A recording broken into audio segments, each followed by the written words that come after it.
Before you start identifying your needs within this category of the stability wheel, you're going to want to check out this introductory video so that you have a general understanding of what we're doing here. For additional support completing the stability wheel, I'm not going to be responding to the comments in these YouTube videos, but you can book a one-on-one session with me on my website. There's a link in the description, or you could check out the Love and Liberation Network.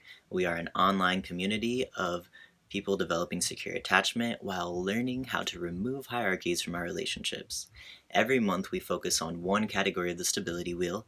It gives us just enough time to be able to identify our needs and figure out the structures that we need to implement our needs into our life so our life feels integrated and easeful. We celebrate each other, we help each other brainstorm ideas.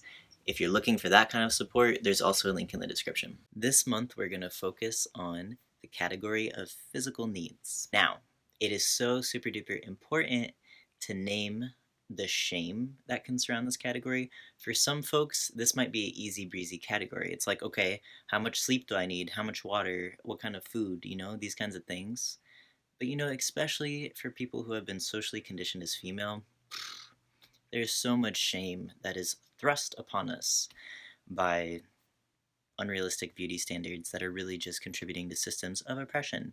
So yeah, it's important to honor and respect the heaviness that can accompany talking about physical needs. But what I want to invite you into is a space of noticing any shame that does come up and bringing in some compassion. I know it's like easier said than done, but this is a spiritual practice. Noticing, not attaching, and letting the energy move through you so that we can come back to center.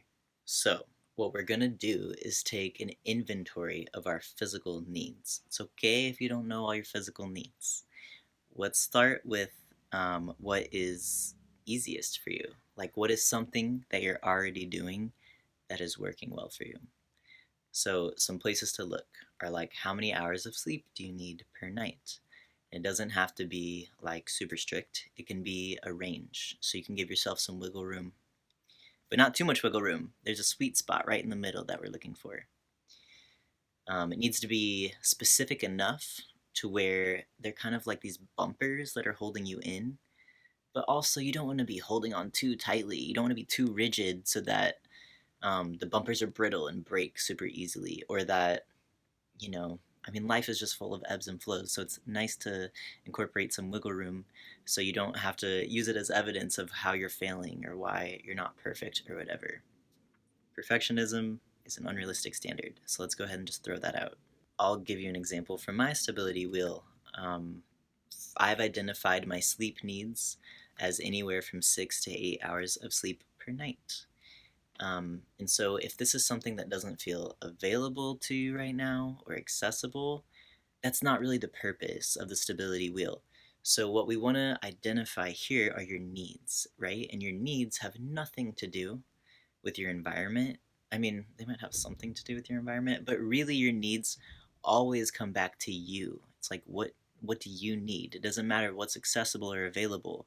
It's still important to acknowledge if you have a need that isn't getting met, because that is wisdom for you. It's going to help you have more clarity about, your vulnerabilities, and how your vulnerabilities might influence how you show up in relationships to other people.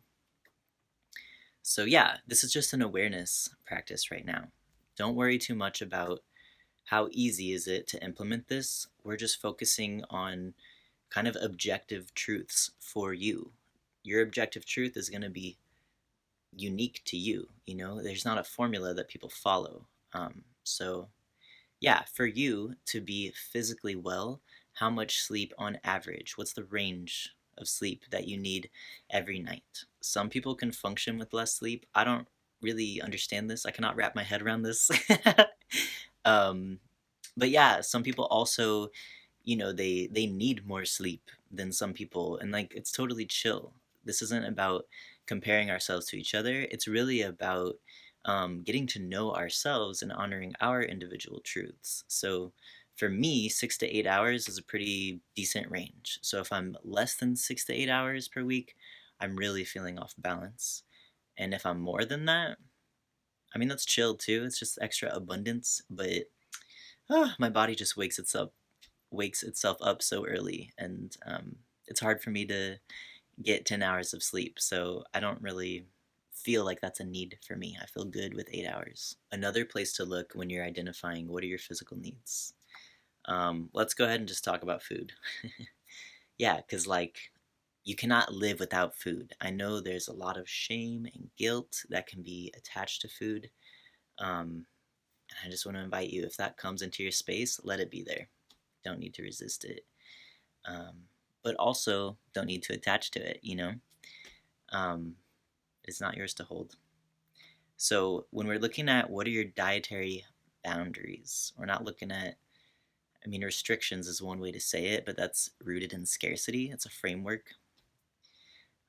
I love to think about dietary boundaries. Like, what does your body need? I'm not talking about what do the medical professionals recommend, or like what did your mom shame you into believing you need to eat or not eat, or how often or not often. But when you're really checking in with yourself, and if you're honoring your body, because nobody knows your body as well as you do, what does your body need? For me, I've set a boundary. Let's see. I have an intention of eating 80% of my foods to be fresh foods, stuff I get from either my own garden or from the farmer's market. Ideally, not the grocery store, but this is the system that we're living in. You know, I'm striving to move away from these dominant systems so I can meet my spiritual needs as well, you know. But to each their own. There's no right or wrong way to feed yourself. You get the ultimate say of like what does your body need. But with the food, yeah, think about what is that sweet middle ground where you're not too restrictive. Like, I actually really don't recommend counting calories. I feel like that is rooted in shame. I don't know how scientifically helpful it is to count calories, but like I respect you if that feels grounding to you. Um, yeah, I just really want to discourage us shaming ourselves about what we're putting in our body. So, what is that sweet spot for you? What is a good bumper to hold you in? How do you know if you're getting your dietary needs met, not based on external information, but based on what your body is telling you? Like when you put something in your body and it gives you feedback, you know, like let that be your guide. Like, do you feel heavy and tired afterwards? Or do you feel energized and clear? Do you feel emotionally comforted? You know, like, yeah, it's one thing to have an intention to like eat fresh foods, and then yeah, like I love eating nacho fries. I love nacho fries. So I'm not gonna judge myself for like indulging, you know? Like, yeah, it's all about balance, friends. Another place to look with physical needs: water. It is a universal human need. Humans need water in order to survive. I think I saw a sign the other day riding my bike. There's like some sign in a store that said 70% of the human body is consists of water. You might want to fact check me on that. Like, I don't pretend to be a health expert. Let's just put it that way, okay? I'm a great relationship resource, but I don't pretend to know everything about health. But anyways, water is essential for humans, right? So for you, how much water do you need? So what we're looking at here is like, what would be a red flag? Like if you don't drink a glass of water in a day, might be a red flag. Maybe it's easy for you to drink water, and so it's like not even on your radar. Or maybe you need to put lemon in it to help you get it down, or whatever. Maybe you need to have sparkling water to make it more appetizing. What would be a red flag for you?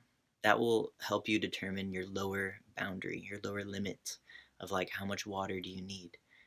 If you're not getting X amount of water, when do you start to feel off or depleted, or it's hard to to stay focused?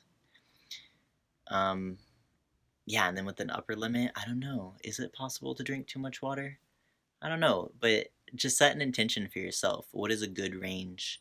Just so you can have some sort of measurement to give you feedback about are you in balance or not. Last place that I will offer you is a place to look, although, you know, this is just my approach to the stability wheel, and there might be other things in your stability wheel that don't show up in mine. So, you know, use mine as a reference and as inspiration, but it's not the ultimate truth. So the last place to look here is physical movement. And again, this is going to look so different based on different body types, different lifestyles. There's no right or wrong way to live your life, friends. But what's really important is that you live in alignment with your intentions, because that is part of how you build trust with yourself. It's part of developing secure attachment. So again, if there's any shame in this space, just notice it. Don't attach to it. Take deep breaths. Let the shame move through your body. Some red flags that are indicating that your intentions are coming from a place of shame and not from a place of authenticity is if you hear a should in your head. And particularly if you can link that should back to your mom or your dad or your grandma or whoever, a partner. So if you hate running, for example, but you're like, well, I really should be running because it's good for me, don't put that on your list. If it doesn't bring you joy, don't do it. Don't beat yourself up. That's pretty kinky, you know? I mean, if you're into that kink of like self degradation, by all means, please degrade yourself if that nourishes you. But if it's actually taking away energy from you, do not force yourself to do things that are not helping you stay in balance. What I've identified as my needs around physical movement is to stretch every day, to walk my dog every day, and that meets so many of my needs. It also meets my doggy's needs. You're welcome, doggy. It's very symbiotic. What's the other thing? And to bike. Yeah, I don't drive a car, and that's by choice. Because I mean, I can go on and on about what biking does for me, but that's the thing is it works for me. Like maybe biking is not your thing, you know. So what is your thing? Um, yeah, and like how much movement do you need?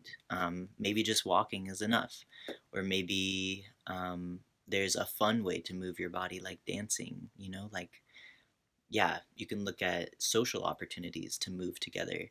It doesn't have to be traditional things, it doesn't have to be sports. It could literally be anything. It could be anything. So ask yourself, like, what kind of movement would make you feel in balance, would help you move some emotions through your body, would help you feel well, like you're thriving, you know? You don't need to have a six pack or be super ripped or something. That's not the goal here. We're not competing against each other. We're just looking at what will keep you in balance. Once you've identified a list of your needs, the next step from here is to add measurements. And I know a lot of folks feel resistance around this part. Like definitely at the beginning I was feeling resistance around this part, but with practice it's really just become second nature for me, and my desire is that that happens for you as well. um, yeah, but the intention of having these measurements is so that you can actually gauge yourself and check in and be like, where am I at, how much of my needs are getting met. So for example, if I have an intention of taking a walk every day with my dog, then if I'm not walking with my dog one day, it's like in my conscious awareness where I'm like, oh, I didn't take my dog for a walk today. Am I feeling off balance? Maybe not. Maybe I can handle the day without walking my dog. But maybe I skip 3 days in a row, you know, and then I really start to feel like, wow, yeah, I really notice like how off of my routine I am and how my dog is kind of restless, and now I'm getting irritated with my dog because they're just like under exercised, they're not getting their needs met, and so now I'm getting frustrated because they're annoying me as I'm trying to work and focus. So maybe you live in a city, for example, and you work full time, or you know, what have you. Maybe you have a lot of responsibilities and it feels logistically difficult for you to follow through with this daily movement intention that you set for yourself. Or maybe it's a weekly intention. You'll have to let me know. I don't know your life. um, but the point here is not to make a list based on what's accessible or realistic, because, I mean, that's just going to keep you in a similar pattern, right? The whole point of the stability wheel is to identify what is true for you, to let your intuition guide you so you can just fall into balance and actually integrate all of your needs. So if daily movement is an intention but doesn't feel accessible to you right now because maybe you don't have enough time or what have you, it's really good to be connected to that truth that you are out of alignment with your needs. That is super duper valuable information. Even if you can't resolve it right away, super helpful information. There's no rush to start implementing these new habits. It's just information for you to help you set boundaries. So if it's a need and it feels inaccessible, it's a really good, clear indicator that you're needing to reprioritize and set different boundaries so that you can make space for this need of yours. Here's a picture of my current stability wheel as a reference. So when eventually you do complete all of the categories, the next step from here is to actually color code and see where your needs overlap with each other. So if we zoom in here, you'll notice that my physical needs are not just listed in the physical category, but I've also identified where my physical needs are overlapping with other categories. So for example, if you look at the sexual category, you'll notice I have color coded where my needs overlap with each other. So I have used dark green to color code my physical needs. And so everywhere you see a dark green dot is where my sexual needs overlap with my physical needs. Or if you look in the spiritual category, part of my spiritual needs is to be in relationship with the earth, which I do through gardening or foraging, and that's totally a physical experience for me as well, so there's overlap there. You'll notice that I also indicated where my physical needs overlap with meditation, and you might think, but meditation is not a physical exercise, how does this overlap? But when I meditate, it puts my body in a physical state of like, it's not always relaxing, depending on what my emotional state is, but at the very least, it creates the opportunity for my physical body to like link up with my mental body and to get back into balance. So the invitation here is not to get too hung up about is this in the right category or not, because everything is integrated. The ultimate goal is integration, you know? So the more overlap, the better.